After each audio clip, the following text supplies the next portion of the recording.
નમસ્તે દર્શક મિત્રો, હું છું અરવિંદ સ્વામી અને આપ જોઈ રહ્યા છો કાન ખોલ કે સ્વામી ન્યૂઝ ચેનલ.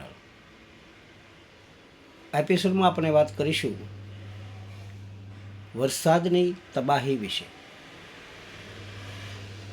ચોમાસાના આ પહેલા રાઉન્ડની અંદર જ આખા ગુજરાતમાં મેઘરાજાએ બહુ તોફાની ઇનિંગ રમી, ખાસ કરીને સૌરાષ્ટ્રમાં, અને એમાંય ભાવનગર જિલ્લો, અમરેલી જિલ્લો અને જુનાગઢ જિલ્લામાં તો બારે મેઘ ખાંગા થયા. ક્યારેય એવું બન્યું નથી કે વરસાદના પહેલા રાઉન્ડની અંદર જ આટલો ધમાકેદાર 10 ઇંચ, 12 ઇંચ, 14 ઇંચ, 15 ઇંચ જેટલો વરસાદ એક સાથે પડી જાય સાહેબ. એવી આ વર્ષો પછીની કદાચ આ પ્રથમ ઘટના હશે. એનું કારણ છે ગ્લોબલ વોર્મિંગ. આટલી બધી માત્રામાં વરસાદ પડશે એવી આગાહી કોઈ આગાહીકારે પણ નહોતી કરી. હા, ભારે વરસાદની આગાહી કરી હતી. ભારે વરસાદ એટલે 2, 4, 5 ઇંચ જેટલો, એનાથી વધારે નહીં.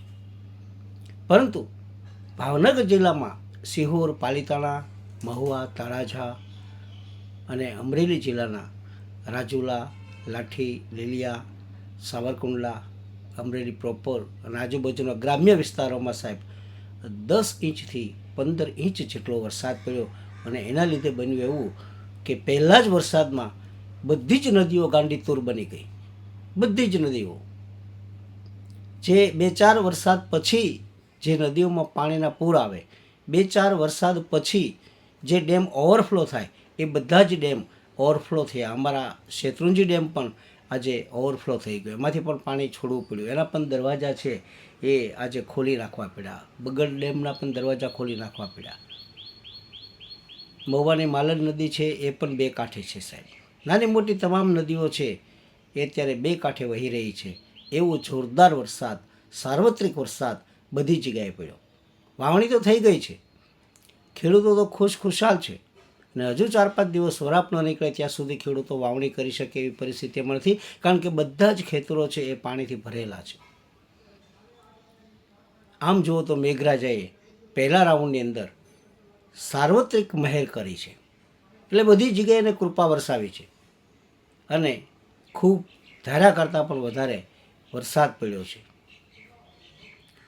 એનાથી એક બીજો ફાયદો એ થશે, એક તો ગરમીમાંથી લોકોને રાહત મળી ગઈ, અને બીજું પાણી જેટલું જમીનમાં ઉતરશે એટલું ડંકી, બોર અને કૂવાના તળ છે એ સાજા થશે, એ ઉપર આવશે, અને વરસાદ ખેંચાશે ભવિષ્યની અંદર તો ખેડૂતો એના કૂવાના અને બોરના તળ ઊંચા આવશે, એના હિસાબે એ પિયત પણ આપી શકશે. ઘણો બધો એનો ફાયદો થશે. લગભગ પીવાના પાણીની સમસ્યા તો બધા શહેરની એક સાથે હલ થઈ ગઈ છે. તમે જુઓ, કુદરત આપે છે ત્યારે છપ્પર ફાડકે દેતા હોય. એક જ વરસાદના રાઉન્ડમાં ડેમોને ઓવરફ્લો કરવા અથવા ડેમના દરવાજા ખોલવા પડે એવી સ્થિતિ નિર્માણ થાય સાહેબ. આવું તો બહુ ભાગ્યે જ બનતું હોય છે, અને કુદરતની મહેર હોય તો જ એ શક્ય હોય છે. અત્યારે તો દરેક જગ્યાએ એક અતિવૃષ્ટિ જેવો માહોલ થઈ ગયો છે. ક્યાંક થોડું ઘણું નુકસાન પણ થયું છે, વૃક્ષો પણ ખૂબ પડી ગયા છે, ક્યાંક વીજળી પડી છે, એની હિસાબે ક્યાંક ડેથ થયા છે, અને ક્યાંક ઈજાગ્રસ્ત પણ થયા છે. આવું બધું થયું છે. એ તો જ્યારે આવું કંઈક રૌદ્ર સ્વરૂપ હોય પ્રકૃતિનું, ત્યારે કંઈક થોડા ઘણા અંશે એનું નુકસાન પણ સહન કરવાનું હોય છે. પરંતુ આમ જુઓ તો આ વખતનું ચોમાસું છે એનો પ્રારંભ બહુ સારો છે. પછી આગળ જતાં જે થાય તે, પરંતુ ખેડૂતોનું જીવન છે એ વરસાદ ઉપર અવલંબિત છે. એ કુદરતી છે,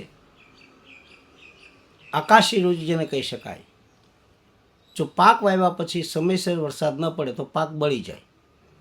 પાક વાવ્યા પછી ખૂબ વરસાદ પડે એટલે કે અતિવૃષ્ટિ થાય તો પણ બિયારણ નિષ્ફળ જાય છે, અને પાછું એને બિયારણને ખાતર વાવવું પડે. ખેડૂતોનું તમે જુઓ, સંપૂર્ણ વરસાદ આધારિત એમનું આખું જીવન છે, ને છતાં એટલો બધો ખેડૂત વિશ્વાસુ છે કે એને એમ છે કે બધું જ સમયસર થશે એમ માનીને એ ખેતર પણ ખેડી નાખે છે, વાવણી પણ કરી નાખે છે, ખાતર પણ છાંટે છે, અને નિંદામણ પણ કરે છે.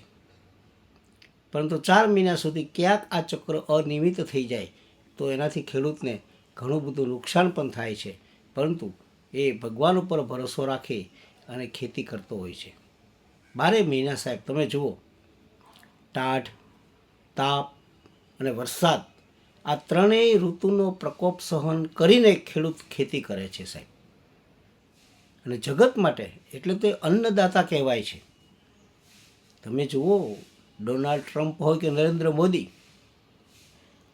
અમિતાભ બચ્ચન હોય કે પછી વિરાટ કોહલી કે કોઈ ધર્માચાર્ય હોય, સાહેબ આખરે તો બધાને જીવન નિર્વાહ કરવા માટે થઈને, ટકાવવા માટે થઈને પાછળ અનાજ જ જોઈએ છે. કોઈ સોનું ખાતું નથી, કોઈ ડોલર ખાતું નથી. અને પાછળ અનાજ કોણ પકવે છે?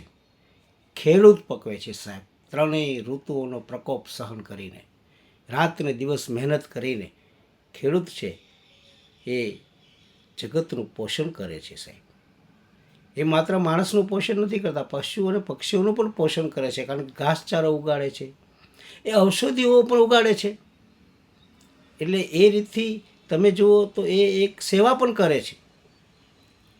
અને પક્ષીઓ છે એના ખેતરના દાણા ખાય છે, એટલે પક્ષીઓનું પણ એ પોષણ કરે છે. અને છતાંય આજે સૌથી વધુ શોષણ કોઈનું થતું હોય તો એ ખેડૂતોનું છે. જે પોષતું તે મારતું, એવું દિશે ક્રમ કુદરતી. સૌથી વધુ હેરાન થતો હોય તો આજે ખેડૂત છે. આપણો દેશ ખેતી પ્રધાન કહેવાય છે. આપણે ત્યાં ખેડૂતો માટેની મોટી મોટી યોજનાઓ બને છે.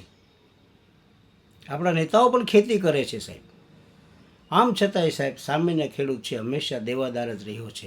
આઝાદીના આટલા વર્ષ પછી આપણે એવી કોઈ યોજના લાવી શક્યા નથી કે ખેડૂત છે એ સુખી હોય એવું નથી લાવી શક્યા, કોઈને કોઈ કારણસર. એટલા માટે કે માર્કેટ ઉપર ખેડૂતનું કશું ચાલતું જ નથી. બીજા લોકોની મોનોપોલી છે, કાળા બજારિયાઓની, સંગ્રહખોરીની, જેની રાજકીય પહોંચ હોય એવા લોકોની સાહેબ મોનોપોલી બજારમાં છે. નહીંતર કોઈ પણ વસ્તુ લેવા આપણે કોઈ દુકાનમાં જઈએ તો આપણે ભાવ પૂછીએ છીએ કે ભાઈ ખાંડનો શું ભાવ છે. વેપારી વેચે છે ને જે, એને આપણે ભાવ પૂછીએ છીએ, ગ્રાહક એને ભાવ પૂછે છે. ખાંડનો શું ભાવ છે, ચાનો શું ભાવ છે, તુવેર દાળનો શું ભાવ છે, વેપારી કંઈક આ ભાવ છે. અને પછી આપણે ખરીદી કરીએ છીએ. ગ્રાહક છે એ ભાવ પૂછે છે અને વેચનાર છે એનો ભાવ નક્કી કરે છે સાહેબ. ખેતીમાં એવું નથી સાહેબ. ખેતીમાં ખેડૂત અનાજ પકવે છે, કપાસ પકવે છે, મગફળી પકવે છે, અને વેપારીને ત્યાં ખેડૂત અને વેપારીને પૂછે કે કપાસનો ભાવ શું છે. કપાસ પોતાનો વાવ્યો એમને, ઉગાડ્યો એમને, પકાવ્યો એમને, મહેનત એમને કરી, એમનો જ માલ. અને છતાંય સાહેબ એને વેપારીને પૂછવું પડે કે સાહેબ શેઠ કપાસનો શું ભાવ છે, મગફળીનો શું ભાવ છે. કારણ કે એનો એ ચીજ વસ્તુનો ભાવ વેપારી નક્કી કરે છે, ખેડૂત પોતે નક્કી નથી કરતો. અને એટલે એનું શોષણ થાય છે. સરકાર કંઈક એવું લાવે કે ખેડૂતોને પોષણક્ષમ ભાવો મળે અને ખેતી જે ભાંગતી જતી જાય છે એ સાહેબ બચી જાય. આખરે કોઈ પણ યુદ્ધ પછી કોઈ દેશને જો ટકવું હશે તો જેની પાસે ખેતી હશે ને એ દેશ જ ટકી શકશે, બાકી કોઈ દેશ ટકી નહીં શકે. કારણ કે યુદ્ધ પછીની પરિસ્થિતિ એટલી બધી ખરાબ હોય છે કે ખાદ્ય ચીજોના ભાવ આસમાને જાય છે. જ્યાં જ્યાં યુદ્ધ થયા છે, યુક્રેન હોય કે રશિયા હોય, ઈરાન હોય કે પછી ઇઝરાયલ હોય કે ઈરાક હોય, જ્યારે યુદ્ધો થયા છે સાહેબ, ત્યાં પછી બ્રેડનું એક પેકેટ સાહેબ 1000 રૂપિયામાં મળે છે. કારણ કે ત્યાં ખેતી નથી કોઈની પાસે, અને આપણે ત્યાં ખેતી છે. એટલે જેની પાસે ખેતી છે એ હંમેશા રાજા કહેવાશે, એ દેશ રાજા કહેવાશે. એટલે કોઈ પણ ભોગે ખેતી છે એ ટકી રહે. ખેતી અને ખેડૂત બંનેને ટકાવવાની જવાબદારી સરકારની છે.